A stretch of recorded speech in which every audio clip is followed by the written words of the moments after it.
আমার স্বামীকে বোকা বানিয়ে ওর সমস্ত টাকা পয়সা আমি আমার নামে করে নিয়েছি। ওর কাছে আমি যখন যেটা চাই ও সেটাই আমাকে দিয়ে দেয়।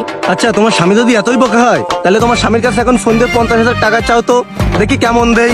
আচ্ছা ঠিক আছে, তুমি দেখো, আমি এক্ষুনি ওকে ফোন দিয়ে ওর থেকে 50,000 টাকা নিচ্ছি। শালম, নাটগুলো ভালো করে টাইট দিস। ঠিক আছে উস্তাদ, সব নাট ভালো করে টাইট দিচ্ছি। উস্তাদ, আমার বউ কল দিয়েছে, একটু কথা বলে আসি। ঠিক আছে, যা, তোর বউর সাথে একটু কথা বলে আয়, দ্রুত আসিস। ঠিক আছে উস্তাদ। হ্যাঁ সোনা, বলো, হঠাৎ করে ফোন দিলে তুমি? এই, তুমি আমার জন্য 50,000 টাকা পাঠায় দাও তো, আমার এক্ষুনি লাগবে।